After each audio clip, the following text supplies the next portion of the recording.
Kalau hanya sekedar ngaku beragama Islam, orang munafik juga ngaku beragama Islam. Tetapi orang munafik apa dijanjikan oleh Allah mendapat surga? Tidak. Justru sebaliknya, orang munafik itu fit darkil asfal minan nar. Itu berada di keraknya neraka orang munafik itu. Orang munafik itu sholat apa tidak? Sholat. Sejak dulu zaman Nabi sampai nanti hari kiamat, orang munafik itu dia akan sholat. Kalau sedang bersama-sama dengan orang muslim, orang yang beriman, dia akan sholat. Dulu, siapa yang tidak kenal dengan Abdullah bin Ubay bin Salul? Ini gembongnya orang munafik. Gembongnya orang munafik. Dulu di zaman Nabi, ini gembongnya munafik ini, setiap Nabi salam selalu menemui Abdullah bin Ubay bin Salul. Sendalnya Nabi juga disiapkan oleh gembongnya munafik ini. Itu sholat. Tetapi dia tidak berdiri sholatnya, tidak tegak berdiri. Hanya sekedar mengerjakan.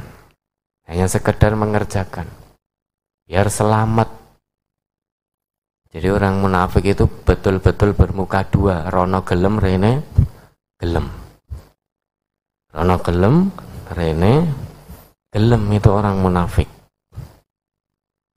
Nah, kita hati-hati. Orang munafik itu orang yang menyembah Allah setengah-setengah. Mengimani sebagian isi kitab, mengkufuri sebagian yang lain. Itu orang munafik. Coba diingat kembali itu Quran surah Al-Baqarah. Surat kedua ayat 85, penggalannya sebelum akhir itu. Quran surat Al-Baqarah, surat kedua ayat 85. Afatu'minuna bi ba'dil kitabi wa takfuruna bi ba'd. فما جزاء من يفعل ذلك منكم إلا خزي في الحياة الدنيا ويوم القيامة يردون إلى أشد العذاب وَمَا اللَّهُ بِغَافِلٍ عَمَّا تَعْمَلُونَ. Apakah kamu beriman kepada sebagian kitab, yakni Taurat, dan ingkar kepada sebagian yang lain? Maka tidak ada balasan yang pantas bagi orang yang berbuat demikian di antara kamu selain kenistaan dalam kehidupan dunia. Dan pada hari kiamat mereka dikembalikan kepada azab yang paling berat. Dan Allah tidak lengah terhadap apa yang kamu kerjakan. Afatu'minuna bi ba'dil kitab. Memang ayat ini turun konteksnya itu tentang Bani Israel yang mengimani sebagian isi Taurat dan mengkufuri sebagian yang lain. Artinya milih-milih ayat yang ada dalam Taurat. Ayat yang cocok dengan hatinya, cocok dengan perbuatannya sehari-hari, dia mau mengamalkan. Tetapi ayat yang tidak cocok dengan perbuatannya sehari-hari, dengan hobinya, dia tidak mau mengamalkan. Artinya mengimani sebagian Taurat, mengkufuri sebagian isi Taurat.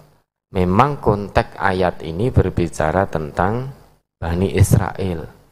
Bila kita sebagai umat Muhammad jangan pernah berpikir, jangan pernah merasa aman. Kui kan ayat tinggu Bani Israel.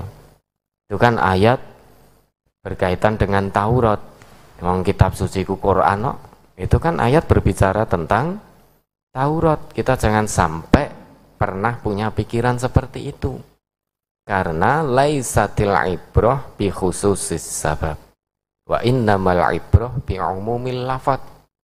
Yang namanya pelajaran itu hikmah bukan karena khususnya sabab. Meski secara khusus ayat itu turun kepada Bani Israel yang mengimani dan mengkufuri sebagian isi Taurat, tetapi lafadznya itu umum.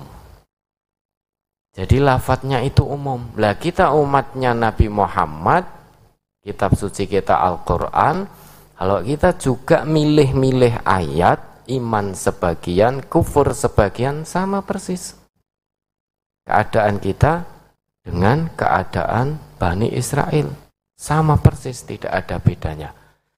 Sedangkan Allah memerintahkan kepada kita, wala yakunu kalladzina utul kitaba min qabl. Jangan kamu berkeadaan seperti ahli kitab, yaitu Bani Israel, yang telah diberi kitab sebelum kamu, yaitu sebelum Al-Quran, yaitu Taurat, Injil. Mereka itu perbuatannya itu suka mengimani sebagian isi kitabnya dan gemar pula mengkufuri sebagian isi kitabnya. Lah kita jangan berkeadaan seperti mereka.